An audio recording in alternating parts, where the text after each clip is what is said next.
Hello and welcome back. I'm your host Jeff, and this is One Thing New, the show where each week I try something new and document it here for you. Be sure to like and subscribe, and equally important, leave a comment on what you'd like to see me do next. I welcome all suggestions as long as it's not illegal, unethical, or immoral. I've gotten a lot of great suggestions so far, and if I haven't gotten to yours, it's either because it's something I've already done in my life or something that I just don't have the money for right now. On that note, if you or somebody you know would like to sponsor an episode, let me know. All right.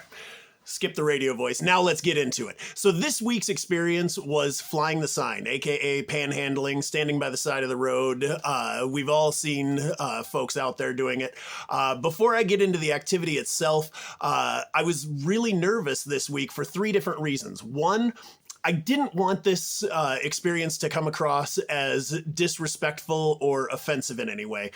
In my last 20 years of working with individuals who are living without a house, I've gotten to know a lot of people in the community. And actually, this suggestion came from, over the last 20 years, people in the community who have told me, hey, Jeff, you should get out there and try it sometime. It's not what you would think it is. And so I've always wanted to do it, but haven't done it for reason number two. It scares the heck out of me because from everything I've heard, it's one of the most humbling and un-ego things to do. And to be honest with you, I love my ego. I don't want to bruise it. And then number three reason is there's part of me deep down inside that holds a fear that someday I might have to do this for real. I have worked, like I said, for the past 20 years in homeless services, working with individuals who are living without a house. And in that time, I have learned there is no insulation, no vaccination, no protection that guarantees that somebody won't become homeless. I've had a lot of good friends become homeless. I've had a lot of people who are homeless become good friends.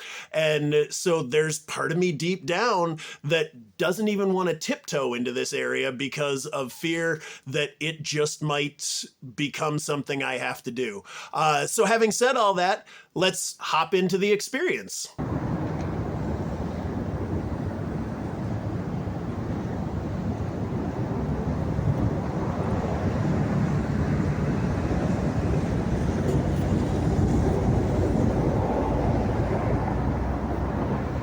So as you can see, relatively uneventful. Over the course of the hour and a little bit of time that I was out there, I witnessed two near accidents. Three different people gave me money, a grand total of $6.40. This is the sign that I had. I didn't want to imply that I was homeless or anything else that I felt would be untrue or leave kind of any false implication. I wanted to be as honest and respectful as I could, and I wanted to spend enough time out there to get the experience, but not so much time that I was potentially taking up somebody else's corner. Again, I want to be respectful of the folks that need to be out there flying the sign.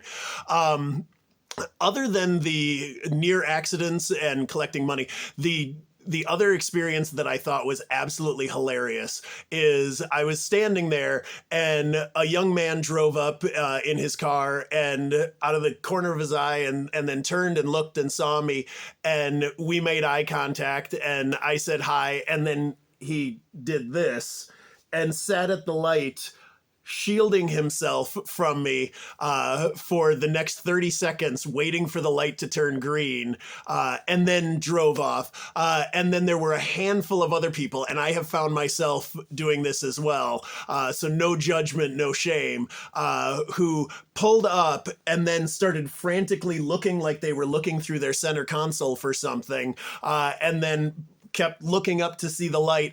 And for me, admittedly, there have been times where I thought I had something in my center console and then realized, no, I don't. Crap, now the light's green. Sorry, gotta go.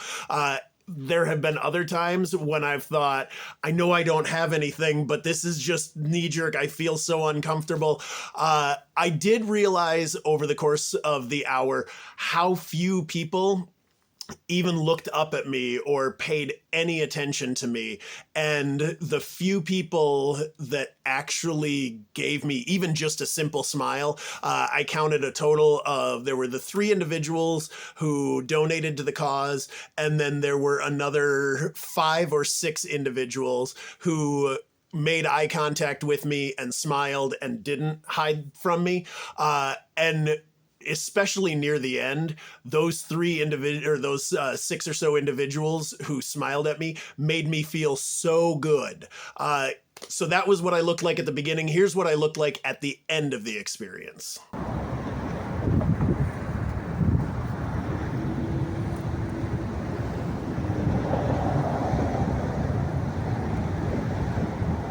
So as you can see, not a whole lot of a change from the beginning to the end. I was certainly a little more cheerful in the beginning and a little less cheerful at the end, a little more tired, but physically not a whole lot of change. The thing that this really reminded me of is a project I did about, I guess, 20 years ago, just before I started working in homeless services, where I pulled together a quick documentary on what we as a society need to do to end homelessness. And I went down to the Basilica in downtown Minneapolis and interviewed individuals who were living without a house and asked them, what do they think needs to be done? And the first gentleman that I talked to, very eloquent, giving me answers about, we need vocational resources, we need affordable housing, we need health care, mental health care, chemical health care, blah, blah. And he was going on and giving just great answers. The issue was one of his buddies sitting a little further down the line waiting to be interviewed was inebriated and kept sticking his hand into the frame and trying to wave me over and talking about, I'll tell you what you need, I'll give you the answers. And I finally realized none of this that I'm with the first gentleman is going to be able to be used because I've got this other guy's hand in the frame and I've got his voice talking over everything. So I thought, I'm going to go down and interview him, get him moving on his way, and then I will come back and get the real interviews done because I'm such a professional. And so anyway, I went down and I started talking to the guy and I said, all right, what do you think needs to be done to end homelessness? And he said, well, you're going to give me your $2 or whatever you give me, and I'm going to spend it on whatever I spend it on. Then I'm not going to have $2 anymore, right? Or somebody could give me a sandwich and I'm going to eat the sandwich and then I'm not going to be hungry again for what, 5, maybe 10 minutes? And then I'm going to be hungry again. You know what we need? You know what we all really need? It's just love. And he went on to very eloquently explain to me how when he's flying the sign, he said, I see you all when you're sitting there and nobody else is around, you're dancing, you're singing along, you're looking around, having a great time. But as soon as I stand there at that corner with that sign, you're staring straight ahead at those lights and you can't wait for them to turn green. And he started telling me about how when people treat him like he's a nobody, pretty soon he starts to feel like he's a nobody. And when he feels like he's a nobody, it makes it a lot easier to act like he's a nobody. And so he said, so Jeff, when I'm out there acting like a nobody, who's to blame really? Is it the people that treat me like a nobody? And that really caught me off guard because even in the interview process itself, I was treating him like a nobody. I was, all right, I need to get you quiet and move you along. And that has stuck with me very clearly. For the past 20 years, I think about that all the time. And for those of you with religious beliefs, you may catch the reference, but I truly believe that I have been entertained by angels in my 20 years of working in homeless services. And there is no one of us that is any better or any less than any of the others of us. We just are all in different situations. And that really hit home in this experience of standing for a little over an hour, which I recognize is very little time compared to how long the people that do this on a regular basis have to be out there to make just enough money to buy lunch or to buy a clean pair of underwear or a clean pair of socks.